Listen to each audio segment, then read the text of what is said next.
राखी सावंत सध्या म्हणजे काय म्हणतात ना, विटामिन एच. विटामिन एच काय विटामिन एच? हग, ज्याला आपण आलिंगन म्हणतो, मिठी म्हणतो, हा, त्याला इंग्लिश मध्ये हग म्हणतात. हा. ते विटामिन एच आहे. ओके. मग ते ते म्हणजे त्याच्या बाबतीत ही तुझी खूप चर्चा आली होती की हो. Vitamin H. विटामिन एच गमतीचा भाग होता तो. राखी वल्नरेबल स्टेट मध्ये जेव्हा जेव्हा असायची तेव्हा तिला असं तिचा मूड अपलिफ्ट करण्यासाठी, की तिला सपोर्ट देण्यासाठी मी नेहमी तिला विटामिन एच द्यायचो. ओके. तर इतकी साधी आणि स्वच्छ गोष्ट आहे ती. बाकी त्याच्या मागे काही नाहीये. अच्छा, मग राकेश भाऊंना काही राग बिग नाही आला त्याचा? तोच तर तिचा प्रॉब्लेम होता की त्याला राग येत नाही. तोच तर तिचा प्रॉब्लेम होता की ह्याला काहीच कसं होत नाही, मी एवढं प्रेम करते तरी. राखी असं सगळं म्हणजे राखी घरामध्ये आल्यापासून तेच की ती राकेश माझं प्रेम आहे, हो हो आर आर राखी राखी, हो रारा. रारा. मग तो रारा कडून त्यांनी मोठा राडा काय केला तो आम्हाला ऐकायचा आहे, जो आम्ही पाहिला नाहीये बिग बॉसच्या घरामधला. म्हणजे आमच्यापर्यंत तसं काही आलं नाही. असं काय राडा केला होता वगैरे? राखी आणि राकेशचं जे काय नातं होतं ते रोज राड्यासारखंच होतं. राखी तिच्या साईडने खूप ट्रू इमोशन्स घेऊन एका पॉइंटला, म्हणजे ती सिरियस होती बेसिकली. पण राकेशचा तसं काय नव्हतं, तो पण क्लिअर होता. त्यांच्यामध्ये क्लॅरिटी होती, एवढं मी मात्र नक्की सांगेल जे काय असेल ते. आणि राडे त्यांचे कधी नाही झाले ते विचारू शकतो आपण. म्हणजे रात्री मध्यरात्री उठून कधी ते लोक राडे करायचं, काय व्हायचं, मध्येच असा आवाज यायचा, काय झालं काय, मग कळलं राखी तिकडे कोपऱ्यात रडते. मग काय झालं, काय नाही, हा नाही बोलला, पण तो पहिल्या दिवसापासून नाही बोलतोय. त्यामुळे काय राडे, आता तो पहिल्यापासून नाहीच बोलतोय. तर ही वॉज व्हेरी क्लिअर आणि शी वॉज ऑल्सो क्लिअर की आता पण आईस्क्रीमचा टास्क जो होता लास्ट, कुठला फ्लेवर हवा, मला बापट फ्लेवर हवा, असं राखी तशी. ती त्याला हे सुद्धा बोलली की मला बापट फ्लेवर हवा, आईस्क्रीम मध्ये तूच बसून ये, मी तुला कोणतीचा. ती राखी आहे आता. तर असे राडे आणि तिचं बोलणं तिचं तर होतच होतं, सगळंच बघितलं असेल. तुझ्या मते बिग बॉसच्या घरामध्ये खरा एंटरटेनर कोण आहे? बिग बॉसच्या घरामध्ये I guess on and off ना प्रत्येक जण कुठल्या ना कुठल्या लेवलवर एंटरटेनर बनतं. राखी आपण एक असं म्हणू शकतो एंटरटेनर आहे. ती राडा करते, कुठलंही काही काढते. वेळ पडल्यास तन्वी पण गाणे गायला लागते. आम्ही जसा ऑर्केस्ट्रा आमचा क्रिएट केला ते माझ्या बेसिकली ती माझी लहानपणीची आठवण होती की आमच्या गल्लीमध्ये किरण केशव ऑर्केस्ट्रा होता. म्हणजे हे खरं आहे की किरण केशव ऑर्केस्ट्रा होता. आम्ही पुण्याला जेव्हा राहायचो तेव्हा, आणि ते लोक अशाच पद्धतीने परफॉर्म करायचे. आवाज की दुनिया की मेरे बादशाह असं ते काहीतरी अनाऊन्स करायचे, आणि मग लहान मुलं फॅन्सी ड्रेस वगैरे करून यायचे, त्याच्यात गाणे म्हटले जायचे. तर तो एक किस्सा मी त्यांना सांगितलेला, आणि राकेशसाठी वगैरे तो खूप झोपतो म्हणून मी त्यासाठी गाणं बनवलेलं. तर राकेशसाठी गाणं एकदा तो रोजच झोपायचा, आणि रोज झोपल्यावर कोंबडा वाजायचा. तर राकेश असं डोक्यावर पांघरून घेऊन झोपायचा. पांघरून घेतल्यावर फक्त अशी आउटलाईन दिसते ना, तिकडे पाय, इथे गुडघा, इथे पोट आहे, इकडे चेहरा आहे, हात आहे. असा कोंबडा वाजला की राकेशचा फक्त पाय हलायला सुरुवात व्हायची, की कॅमेराजला दाखवायला की मी जागा आहे तोपर्यंत. त्याच्यावर मी त्याला असं 2दा-3दा आले, त्याला म्हटलं उठ राकेश उठ, लवकर लवकर उठ, वाजला जर कोंबडा तर हालेल तुझा फुट फुट फुट फुट, उठ राकेश उठ. तर असं वा वा वा, हे गाणं मी त्याच्यासाठी बनवलेलं. आणि ते तो किस्सा होता ऑर्केस्ट्राचा, त्याच्या मागे पुढे चाललेला. तर मग ते जेव्हा सगळे घरचे यायला वगैरे, पहिल्या दिवशी आम्हाला माहिती नव्हतं घरचे येणार आहे, मग आमचे 5 जणांचे घरचे पहिल्या दिवशी आले, आणि मग नेक्स्ट डे आमचे येऊन गेलेले. मी बसलेलो, म्हटलं करायचं काय आता, हे लोक येणार, म्हटलं सगळ्यांचं स्वागत करू आपण. मग ती ऑर्केस्ट्राची जी थीम होती, जी ऑलरेडी त्यांना, ती माझी आठवण, त्याच्यातून मग तो ऑर्केस्ट्रा म्हटलं. आता किरण केशव होतं तेव्हा होते, म्हटलं मग आता तर कोण, तर डेफिनेटली विशाल होता, सागर होते त्याच्यामध्ये. मग आमच्या तिघांचं नाव करून तो असं एक ऑर्केस्ट्रा मी बनवला, आणि सगळ्यांचं एंटरटेनमेंट. कारण ते तर प्रत्येक गोष्टीसाठी तत्पर आणि रेडीच असतो. हो हो, आणि ते लिखाणाचं वगैरे 2 गाणी त्यातली पूर्णपणे, 5 पैकी 2 गाणी पूर्णपणे त्यांनी बनवलेली.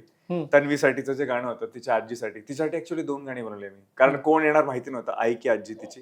तर आम्ही दोघींसाठी एक गाणं बनवलं. तिची आजी आली पण, म्हणजे चांगलं आहे ते. तर बाकी राखीसाठी मी बनवलेलं, राकेशसाठी मी बनवलेलं. असे सगळे मिळून तो आम्ही तो प्रत्येक जण एंटरटेनर होताच बेसिकली. बरं, आता एक तुझ्यासाठी फार महत्वाचा प्रश्न आहे. ओके. आता तू घराच्या बाहेर आलायस, हो हो, पण तुला काय वाटतं की टॉप 3 मध्ये कुठले कंटेस्टंट असावे? आय गेस ह्या स्टेजला ते सोपं आहे माझ्यासाठी सांगणं. टॉप 3 मध्ये अनुश्री मला दिसते ज्या पद्धतीने ती अनुश्री खेळते, ऍडमेंट आहे तिच्यासाठी, which is good for her. बाकीच्यांना त्याचा त्रास होतो ज्या पद्धतीने ती बोलते आणि वावर आहे तिचा. तन्वी एक आहे, तन्वी. कारण आय गेस त्यांच्या ग्रुप मधले तसे बाकीचे लोक काही करत नाही. ती त्यातल्या त्यात आहे, धरून आहे. तर तन्वी एक आहे. विशाल आता टिकेल नाही टिकेल मला माहिती नाही कालच्या ह्याच्यानंतर. हो, विशालचा काल खूप मोठा हो, मॅटर झालाय घराच्या Yes. आतमध्ये. राकेशच्या अंगावर तो धावून गेला. Right right. या विषयावर तुला काय वाटतं? म्हणजे कारण तुम्ही जेव्हा बिग बॉसच्या घरामध्ये जाता त्यावेळेला काहीतरी रुल्स अँड रेग्युलेशन्स असतात, ते हो, फॉलो असतात. करावे लागतात. कारण ते जर रुल्स अँड रेग्युलेशन्स आपण फॉलो नाही केले, कारण दिव्या. तू जर दिव्या शिंदेकडे पाहिलं तर दिव्या शिंदे फक्त बोलली होती हो, आणि तिला घराच्या बाहेर काढण्यात आलं काढण्यात होतं आलं. रीतसर. त्यानंतर हो. दिव्याने खूप साऱ्या माध्यमातनं असं सांगायचा प्रयत्न केला की मी तसं म्हणाले नव्हती, मी कन्व्हेन्शन रूम मध्ये जाऊन सुद्धा म्हणाली होती की मी माफी मागितली होती वगैरे, पण ते दाखवण्यात नाही आलं. ओके. मग हे डिसिजन घेण्यात येतं की बॉस यांना, या कंटेस्टंटला घराबाहेर काढा. काढावं. हो. मग आता विशाल जर फक्त एवढं मोठं त्यांनी कृत्य केलंय आणि आता त्याला फक्त एक पनिशमेंट दिली की तो नॉमिनेट असणार आहे, मग ही पनिशमेंट तुला योग्य वाटते का? आणि राकेशलाही पनिशमेंट दिली आहे, कारण शेवटी एका हाताने टाळी वाजत नाही, दोघे इन्व्हॉल्ड दोघे इन्व्हॉल्व्ह होते. मग हे डिसिजन योग्य वाटतं तुला की अयोग्य वाटतं? आणि दिव्या बद्दल घेतलेलं मत आहे, जे डिसिजन आहे ते योग्य वाटतं का? आय गेस कम्पॅरिझन थोडं वेगळं आहे, कारण मे बी बॅकग्राऊंडमुळे असेल किंवा ज्या पद्धतीचं बोलणं झालं होतं त्यावेळेस दिव्याच्या वेळेस, त्यावर मला एवढी क्लॅरिटी नाहीये. पण जे काही रिझन्स असतील त्याच्यामुळे तिला इव्हिक्ट केलं गेलं होतं. कदाचित त्याची लेवल, त्याची इंटेन्सिटी तेवढी असणार असेल आणि त्याचे रिपकशन्स कदाचित त्यांना माहिती असतील, म्हणून तिला इव्हिक्ट केलं असेल त्यावेळेस. आणि राहिली गोष्ट विशालची आणि याची, तर जसं मी बोललो की नाही ते चुकीचंच आहे. एक बेसिक सिव्हिक सेन्स मध्ये सुद्धा कोणावर हात उचलणं ही मोठी गोष्ट आहे, कारण त्याची इंटेन्सिटी खूप मोठी जास्त आहे. वाईट गोष्ट आहे. वाईट गोष्ट, हो हो, मोठी वाईट आहे, तेच म्हटलं. त्या इंटेन्सिटीनुसारच ती चुकीची गोष्ट आहे, ती चूकच आहे कोणावर हात उचलणं, धक्का देणं, कारण ते एक हेटफुल जेस्चर आहे. राहिली गोष्ट कॉन्ट्रॅक्ट वगैरे ते आहेतच, पण तरी एक नॉर्मल ह्युमन बिन म्हणून ते चुकीचं आहे. आणि मला वाटतं जी बिग बॉसने शिक्षा दिली आहे तेव्हा जे झालं असेल दिव्याच्या वेळेस ते झालं असेल, कदाचित त्याची इंटेन्सिटी अजून वाईट असेल म्हणून दुसरा पर्याय नाही म्हणून तिला काढून टाकलं. पण ह्या इतक्या पुढे येऊन जर तुमच्या डोक्यावर टांगती तलवार असणार आहे की तुम्ही नेहमी नॉमिनेटेड आहात, तुम्ही कधीही घराबाहेर जाऊ शकतात, हे माहिती आहे, तुम्ही तुमचं पुढचं पाऊल उचलू नाही शकत, तुम्ही किती गेम खेळा, काही खेळा, किती प्रेक्षकांच्या मनात भरलात, चांगले वागलात, तरी आता तुमच्या डोक्यावर टांगती तलवार आहे शेवटच्या 3 आठवड्यात. याच्यापेक्षा वाईट शिक्षा अजून काय? तुम्हाला तिथेच आपण म्हणतो ना, म्हणजे थोडं हेटफुल, तुमको अभी वही सडना है, अशी ती सिच्युएशन एखाद्यासाठी येऊच शकते. आणि ती वाईट आहे, ती बाहेर काढण्यापेक्षा वाईट शिक्षा आहे असं मला वाटतं. की तुम्ही खेळू शकत नाही, तुम्ही किती चांगले खेळाल तरी तुम्ही नॉमिनेटेड आहात, तुम्ही तिकीट टू फिनाले मिस करतात, ज्याच्यासाठी तुम्ही इथपर्यंत एवढे 75-80 दिवस आता खेळलात, तीच गोष्ट तुम्हाला नाही मिळणार. तुम्हाला तिथेच बसणे, तुम्हाला काहीच नाही, तू हेल्पलेस फील. आणि ते हेल्पलेस फील होणं आय गेस बाहेर जाण्यापेक्षा खूप प्रचंड वाईट आणि त्याची खंत मनात खूप जास्त राहील. त्यामुळे ती डेडली शिक्षा आहे तसं बघायला गेलं तर. हेच जर तुझ्या बाबतीत झालं असतं, जर विशाल तुझ्या अंगावर धावून आला असता, तर तुझी रिएक्शन काय असती पहिली? कदाचित आम्ही दोघे डायरेक्ट घराबाहेर असतो. कारण जर असं कोणी अंगावर धावून येत आहे, काय माणूस जितका शांत असतो तितकाच तो अग्रेसिव्ह पण होऊ शकतो.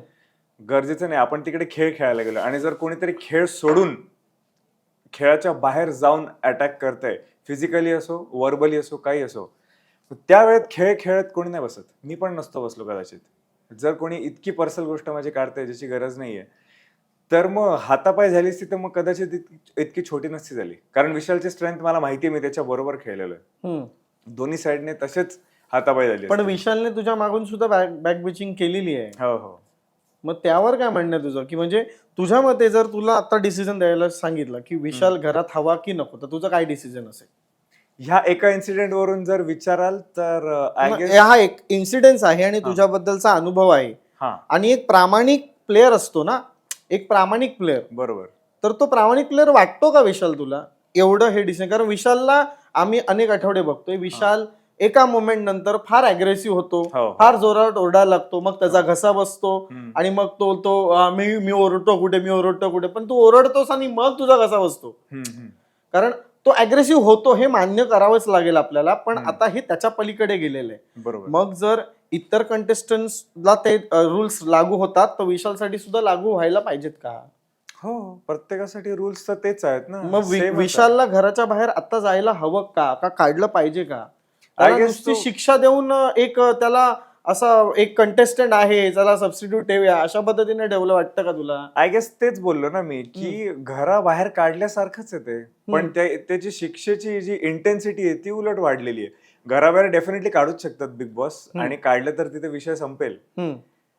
पर्सनली त्याला त्याचा प्रचंड त्रास होणार आहे असं मला वाटतं. ज्या पद्धतीचं ऍज यू सेड की मी असा आहे, मी हे केलं, मग तो ओरडतो, अग्रेसिव्ह आहे. तिथे कुकरची इतकं भरलं प्रेशर झालं की त्याची शिट्टी उडेल कुठल्या ना कुठल्या पॉइंटला. कदाचित इथून पुढे जाऊन सुद्धा तो अजून तशी चूक करू शकतो जर इतकं कंट्रोल नाही केलं त्याने इतक्या छोट्या गोष्टीवरून.